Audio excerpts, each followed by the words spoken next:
دن کی، اس شہر کی، اس مہینے کی تم نے عزت کرنی ہے، اسی طرح ایک دوسرے کے مال کا، ایک دوسرے کی عزت کا تم نے پاس کرنا۔ مسلمان بھائیوں، خدا را یہ حضور کہہ رہے ہیں یار، نبی پاک نے کعبہ کے سامنے کھڑے ہو کے فرمایا بیت اللہ تیری بڑی شان ہے، تیرا بڑا مرتبہ ہے، لیکن فرمایا میرے مومن کی عزت رب کی نظر میں کعبے سے بھی زیادہ ہے۔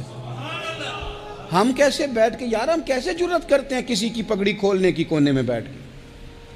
ہم اپنے گھر بیٹھ کے کسی پر تبصرہ کر گئے، کسی بندہ مومن کی عزت اچھال گئے، بالکل پتہ نہیں تھا بات کا اور ہم نے کہانی بنا دی پوری کی پوری، داستان سرائی کر گئے۔ صبح سے شام تک ہماری گپ شپ کا عنوان کیا ہے؟ کسی نہ کسی کا شکوہ، کسی نہ کسی کی شکایت، یہ ہماری گپ شپ ہے۔ خدا را حضور نے تو خطبہ حجۃ الوداع میں پہلا سبق یہ دیا تھا کہ میرے جانے کے بعد ایک دوسرے کی عزت کرنا، اور اسی خطبے میں ایک جگہ پہ فرمایا یہ نہ ہو کہ میرے جانے کے بعد تم ایک دوسرے کی گردنیں مارنے لگ جاؤ، ایک دوسرے کی عزتوں کا خیال کرنا، پاس کرنا۔ مسلمانوں، میرے عزیز بھائیوں، بزرگوں، عزتوں کا دفاع شروع کریں۔ تھوڑی دیر کے لیے اپنی زبان لوگوں کے اوپر تبصرہ کرنے سے کنٹرول میں لائیں۔ کچھ چیزیں ایسی، میں مختلف شہروں میں جاتا ہوں، جس شہر میں گئے وہاں لوگوں نے یہ کہا جناب یہاں جو مولانا ہے نا، بعض لوگ یہ باتیں بڑی چسکے لے کے سنتے ہیں، یہاں جو مولانا ہے نا وہ کچھ نہیں کرتے، آپ بڑے اچھے ہیں، یہاں جو پیر صاحب ہیں وہ بڑے گڑبڑ ہیں، آپ بڑے اچھے ہیں۔ تو میں ان سے کہتا ہوں کہ میں اس لیے اچھا ہوں کہ میں تھوڑی دیر کے لیے آیا ہوں، میں نے چلے جانا ہے۔ اور دوسری بات یہ کہ مجھے آپ جتنا مرضی اچھا کہہ لیں، میں نے رخصت ہو جانا ہے 2-3 گھنٹوں کے بعد۔ یہاں جس آدمی کا آپ شکوہ کر رہے ہیں نا، آپ اس کو جنازے کے لیے خبر کریں نہ کریں، اسے پتہ چل گیا نا محلے میں جنازہ ہو گیا ہے، تو اسے کوئی کام بھی ہوا تو اس نے کہنا یار نہیں محلے میں فوتگی ہوگی، میں نے جنازہ پڑھانا ہے، اس نے جانا نہیں۔ تو کمزوریاں تو سب جگہ ہوتی ہیں، لیکن ان کمزوریوں کی وجہ سے آپس میں بغض پیدا کر لیا جائے گا، اور پھر کمال بات ہے نا کہ اپنی ساری کمزوریوں سمیت اپنے آپ سے پیار ہے، اپنے آپ سے محبت ہے، اور دوسرے کی ایک کا پتہ چل جائے تو ہمیں گھن آنے لگ جاتی۔ تو حضور نے خطبہ حجۃ الوداع کے موقع پر یہ بات ارشاد فرمائی۔ دوسرا حضور نے فرمایا لوگوں یاد رکھنا، یہ خطبہ حجۃ الوداع میں نبی پاک نے فرمایا، یہ حضور خطبہ دے رہے ہیں، اور اس وقت دے رہے ہیں جب حضور صحابہ کو بتا چکے ہیں کہ یہ آخری ملاقات ہے، جو دور دراز سے آئے ہیں ان کو بتایا ہے کہ یہ میری تمہاری جو مجلس ہے، جو محفل ہے، جو تم سے بات ہو رہی ہے، یہ آخری ہے۔ محبوب فرمانے لگے لوگوں یاد رکھنا قیامت قائم ہوگی۔ ان جملوں کا حسن ملاحظہ کر لیں۔ فرمایا قیامت قائم ہوگی، تم اپنے رب سے ملاقات کرو گے، اور فرمایا تمہارا رب تم سے تمہارے اعمال کے بارے میں پوچھے گا۔ یہ خطبہ حجۃ الوداع میں کریم نے فرمایا۔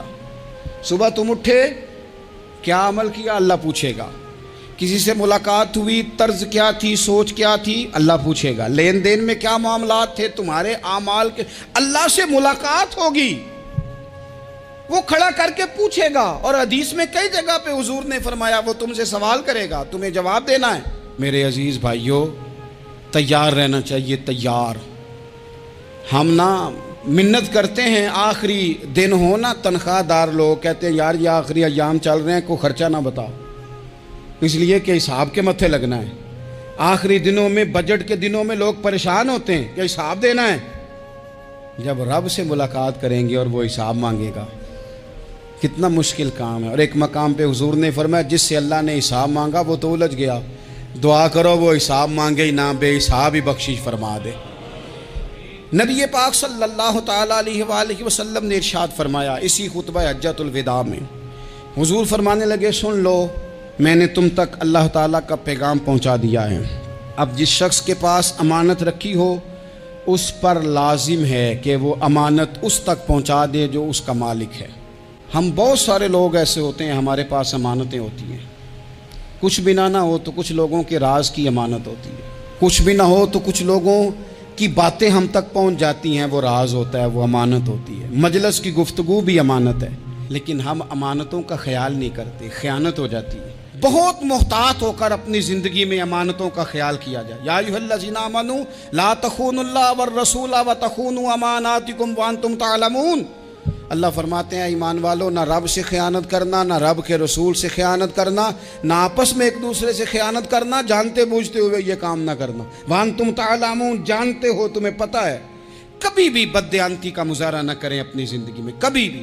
اور یہ بھی یاد رکھ لیں، بچوں کو کیا پتا کہ ہمارا ابا حلال لا رہا ہے کہ حرام لا رہا ہے؟ آپ لا رہے ہیں نا، تو وہ تو بیچارے بھولے پن میں کھا رہے ہیں، تو حساب آپ نے دینا ہے۔ جنہ لی تو پاپ کمائے ہن کتھے نہیں ہو تیرے کر دے، بلا نا۔ تو بچوں کا تو یہ معاملہ ہے بھائی، اللہ ماشاءاللہ کہ وہ وقت پہ ہی شادی کے 10-15 دن کے بعد ہی ان کو پیغام مل جاتا ہے کہ اگر ہمارا علیحدہ گھر ہو تو میں مرضی سے سجاؤں، تو میں مرضی سے سنواروں، تو میرا کوئی مطلب اپنا سلسلہ ہو، تو بڑے ٹائم پہ ساری باتیں شروع ہو جاتی ہیں۔ وہ تو معاملہ ہی بالکل اور ہے۔ تو بالکل کسی بھی امانت میں کبھی بھی خیانت کرنے کی کوشش نہ کریں، اور یاد رکھیں مال حرام جہاں آتا ہے وہاں بڑی تباہی آتی ہے۔ جہاں لوگ بددیانت ہو جاتے ہیں وہاں معاملات بڑے خراب ہو جاتے ہیں۔ اللہ تبارک و تعالیٰ دیانتداری کی توفیق عطا فرمائے۔ حضور نے خطبہ حجۃ الوداع کے موقع پر فرمایا میں نے آج جاہلیت کے سارے سود ختم کر دیے۔ نبی پاک میدان عرفات میں کھڑے ہو کے فرمانے لگے، جس بندے نے بھی کسی سے پیسے لیے ہیں وہ اصل رقم دے گا، زائد نہیں دے گا۔ حضور کے بڑے قریبی تھے ایک، فرمایا انہوں نے بھی کچھ لوگوں سے پیسے لیے ہوئے، چونکہ وہ سب لوگ کرتے تھے، حرام ہی نہیں تھا۔ فرمایا میں ان کو بھی حکم دیتا ہوں کہ یہ اصل رقم وصول کریں گے، کسی سے ایک پائی بھی زیادہ وصول نہ کریں گے۔ نبی پاک صلی اللہ تعالیٰ علیہ وسلم نے خطبہ حجۃ الوداع میں ایک باریک بات حضور نے بھی، یہ آپ نے ضرور سمجھنی ہے، بالخصوص جو لوگ تھوڑا دین پر عمل کر رہے ہیں، جن کا لبادہ مذہبی ہو گیا، جنہیں لوگ حضرت صاحب، قاری صاحب، علامہ صاحب، مفتی صاحب، حاجی صاحب، بزرگوں کہہ کے بلاتے ہیں، وہ اس پر توجہ کریں۔ میرے نبی پاک صلی اللہ علیہ وسلم نے خطبہ حجۃ الوداع کے موقع پہ ارشاد فرمایا، لوگوں شیطان اب مایوس ہو گیا ہے، وہ تم سے بتوں کی پوجا نہیں کرا سکے گا، ہاں وہ تمہیں چھوٹے چھوٹے گناہوں میں مبتلا کرے گا، وہ تم سے چھوٹے چھوٹے عیب کرائے گا، تم سمجھو گے یہ تو غلطی کوئی نہیں، فرمایا اس سے بچ کے رہنا۔ اب وہ مایوس ہو گیا، بتوں کی پوجا نہیں کرا سکتا، تمہیں اپنی پوجا نہیں کرا سکتا، لیکن چھوٹی چھوٹی غلطیاں، ایک مقام پہ فرمایا نا، چھوٹا گناہ ہونا تو مومن اسے پہاڑ سمجھتا ہے، اتنا بڑا ہو گیا، اور منافق کہتا ہے یہ تو کچھ بھی نہیں۔ تو اپنی زندگی کے اندر چھوٹی چھوٹی کوتاہیاں، حضرت سعدی فرمایا کرتے تھے سیلاب اچانک نہیں آتے، پہلے چھوٹا سا سوراخ ہوتا ہے دریا کے کنارے میں، اسے بند نہ کیا جائے پھر بڑا ہو جاتا ہے، پھر وہ ٹائم آتا ہے کہ بند ٹوٹ جاتا ہے، بستیاں ڈوب جاتی ہیں۔ پہلے چھوٹا گناہ انسان کرتا ہے، چھوٹا، پھر اس سے آگے بڑھتا جاتا ہے اور بڑی بڑی غلطیاں ہوتی ہیں۔ اللہ تبارک و تعالی ہمیں رائی کے دانے کے برابر بھی غلطی کرنے سے محفوظ فرمائے۔ نبی پاک صلی اللہ تعالیٰ علیہ وسلم نے اسی موقع پر ارشاد فرمایا، لوگو اللہ سے ڈرتے رہنا، اور میں تمہیں عورتوں کے ساتھ بھلائی کی وصیت کرتا ہوں۔ فرمایا رب نے تمہیں اختیار دیا ہے، عورتیں تمہارے سپرد کی ہیں، ان سے اچھا سلوک کرنا۔ فرمایا اگر کبھی کوئی ان پر تمہیں سختی کرنی بھی پڑے تو اتنی کرنا جتنی ان کی غلطی ہو، ان سے درگزر کرنا، ان سے پیار کرنا۔ اسلام نے خاتون کو باقاعدہ حقوق دیے، باقاعدہ۔ صحیح بخاری میں حدیث ہے، یہ جو نوجوان ہیں، مطالعہ کرنے والے، پڑھنے سننے سمجھنے والے، یاد رکھا کریں ان چیزوں کو۔ حضرت بریرہ رضی اللہ تعالیٰ عنہ حضرت عائشہ صدیقہ کی کنیزہ ہیں۔ حضرت مغیث رضی اللہ تعالیٰ عنہ ایک صحابی ہیں، ان کی وہ اہلیہ ہیں، وہ اپنے خامد سے علیحدگی چاہتی تھی۔ ان کے خامد بڑی محبت کرتے تھے، علیحدہ ہونا نہیں چاہتے تھے، خاتون رہنا نہیں چاہتی تھی۔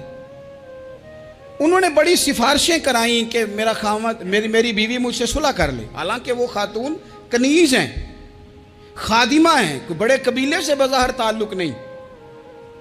بالآخر انہوں نے گزارش کی، سیدہ عائشہ صدیقہ رضی اللہ تعالیٰ عنہ سے کہا، کچھ اور ذرائع اختیار کیے۔ حضرت مغیث نے رضی اللہ تعالیٰ عنہ، ان کے شوہر نے، کہ نبی پاک علیہ السلام کی خدمت میں عرض کریں، حضور میری سفارش کریں کہ یہ مجھ سے صلح کر لیں۔ تو نبی پاک علیہ السلام نے حضرت بریرہ رضی اللہ تعالیٰ عنہ جو کنیزہ ہیں، خادمہ ہیں، ان کو بلا کے کہا تمہارا خامد صلح کرنا چاہتا ہے۔ یہاں برادری کا بڑا کے کہتا ہے، پتر وہ میری بھی نہیں تو گال رکھنی، وہ میرے ککھاں دا بھی نہیں تو، وہ کیا کہہ رہے ہیں آپ؟ اللہ نے اسے حق دیا ہے، اور جسے حق اللہ دے اس کا رسول دے، اس سے کون ہوتا ہے کوئی حق چھیننے والا؟ نبی پاک صلی اللہ علیہ وسلم نے حضرت بریرہ سے کہا تمہارا خامد صلح کرنا چاہتا ہے اور وہ روتا ہے تمہارے لیے، اور اس نے بڑی سفارشیں کی ہیں، تم اس سے صلح کر لو۔ حضرت بریرہ رضی اللہ تعالیٰ عنہ عرض کرنے لگی یا رسول اللہ صلی اللہ علیہ وسلم آپ جو حکم کریں میں حاضر ہوں، ایک بات پوچھ سکتی ہوں؟ ایک گزارش کر لوں؟ ایک صرف حضور میرا بولیا چولیا معاف کری، ایک بات کر لوں؟ تو کہا کرو۔ عرض کی یا رسول اللہ یہ آپ کا حکم ہے یا مشورہ ہے؟ یہ محبوب کی بات ہے، محبوب کی۔ کوئی بزرگ کیوں جبر کرتا ہے کسی پہ؟ کوئی حضرت شیخ کیوں کہتے ہیں زبردستی عورت کو کہ تو جا؟ نبی پاک صلی اللہ علیہ وسلم نے فرمایا صلح کر لے۔ یا رسول اللہ ایک بات عرض کروں؟ کرو۔